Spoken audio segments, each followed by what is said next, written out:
project in the Riverland, called the Riverine Recovery Project, Phase 1C. So within that we've got 10 separate sites, and we building in the northern part of the Murray River and the southern part of the Murray River.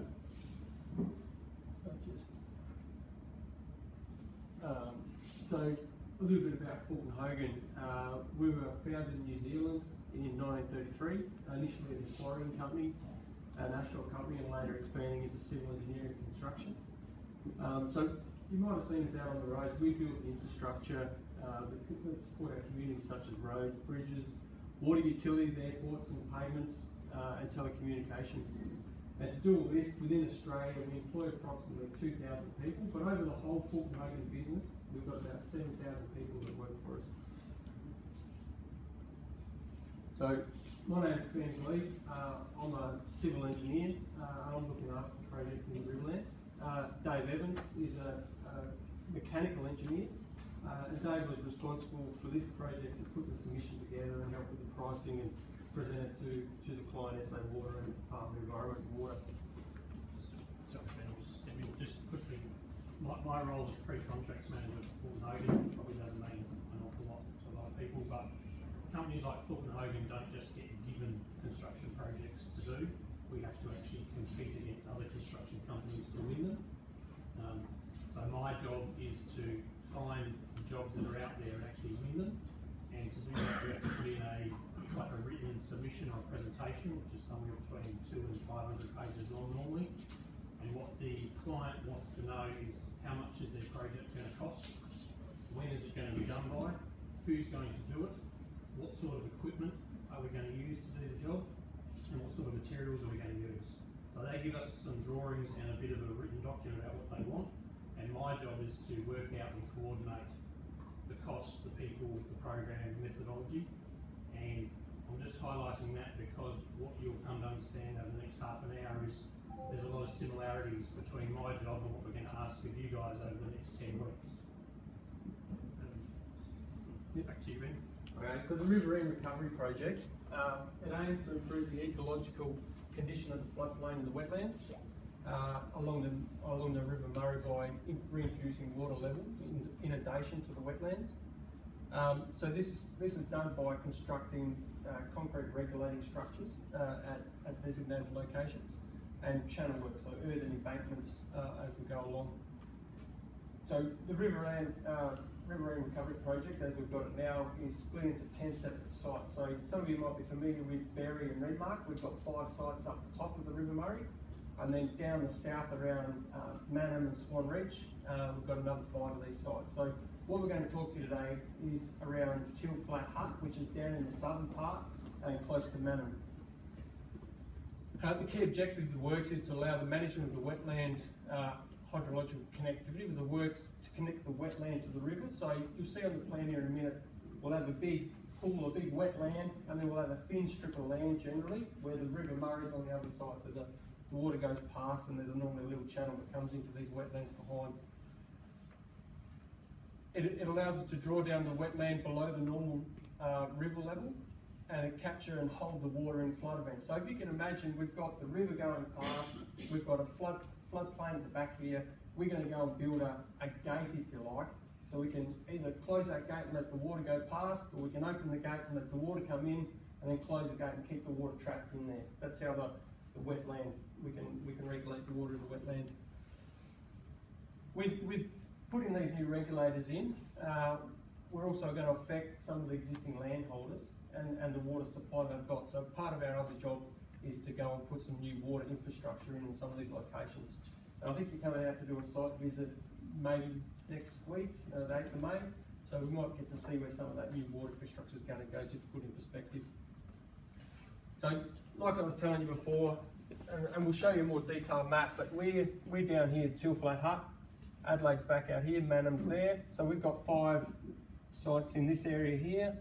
And then over up here, we've got another 5 sites that we're doing work on the River Murray.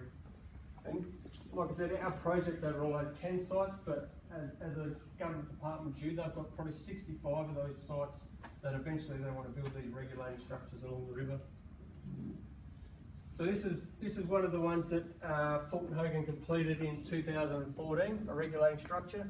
As you see, we've got a channel there. We've got this big block of concrete either side.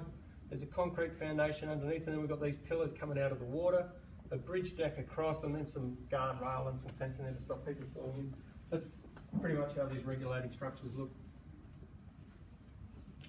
So I'll sort of explain a little bit about why we have the regulating structure, but it's to reduce the impacts and fluctuations of the River Murray. So in times of heavy rainfall, the structure can minimise the flow or the flooding coming into the wetlands. And during times of low flow in the River Murray, the structure can keep that water back in behind and keep water in the wetland.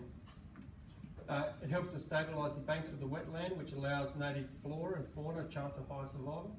So if we can control the water and the speed of the water, it means that it doesn't erode out or run fast. And the wildlife have more stable source of food and begin to populate the area. It helps to maintain the naturally developed ecosystem, and water retaining structure permits the passage of aquatic life. So some of these structures we're building, and you might see on the detail, we put metal underneath these concrete culverts there, so it provides a protection for the fish to go and hide behind when it's trying to swim upstream against the water. It can hide behind there and have a rest. And these structures also allow Juna or Dua now to control the flooding and the wetting cycles of these wetlands. Like I said, this probably gives you a bit better idea of where we actually are. This is Adelaide over here. We're down here somewhere. Out to Madam, and then up the road here, and this is where Teal Flat Hut, the side of the project is. This is a little bit more about Teal Flat Hut. Obviously you see the River Murray in this green colour that flows past here, and through these gaps here, it's a bit hard to see with the trees, but water comes into these wetlands at the back. And this is what we want to try and do. We want to build a regulated structure in here so we can control the water flow in and out of that wetland there. Now this is probably what we get when we first start the job. The client comes to us and gives us a plan, like we're going to give to you, and it shows us the existing land, it shows us the new embankment we need to build, and then it shows us the concrete structure, regulating structure that needs to be built in this area here. But also it shows us the trees that we've got around. These contour lines on here show us the level of the ground underneath the water, and also the level of the ground on the bank. So it gives us a bit of a 3D sort of view of what the site looks like. So that's what we've got to build, a concrete structure out there. So these things here, you may have seen them as you're going around the area here. This is a concrete culvert. This is a concrete base, and then concrete wall. This thing here looks like a stock grid. I don't know if you've been on the farms or you've seen around here. Just a normal stock grid to drive across. And then we've got some handrails and concrete approaches either side. This here is looking into the end of it. This here is if we take a slice through. So if you're standing where I am and looking into this picture here, this gives you a side-on view here. These are the fish baffles, as I was talking about before, where the fish can hide along. And that's just a 3D impression that of a regulating structure. It's a bit bigger than the one we've got at Teal Flat, but nonetheless that's fairly typical of what they look like. So that's basically just another picture of the structure as we're looking at it. You see there's an existing limestone road out here. This red line represents the new road that we need to build all the way through to here, which is the red dot and where the regulating structure's got to go. And then we've got to keep building this red road through there to hook onto the existing roads within the area. So can we go back one? Sorry, Dave. Okay. So just keep that previous picture in mind. The next photo you're going to see is when I was standing on this on this road here, and I was looking across towards this structure here. So if you like, from that last diagram, this is looking straight across, and this is where we have to build our embankment through here, and this is where we've got to build our regulating structure, just about there, out in the water. So this is the problem and the challenge for you guys now. We need to build that regulating structure, but we've got to build an access road and an earthen embankment through the water to be able to build this. And there's a number of things we've got to take into consideration when we're going to build this. Obviously the flora and the fauna, but also cultural and heritage issues that we have on that side as well. So what we're looking for is you guys to build provide a solution on how to build that road through the water and enable us to get to the structure.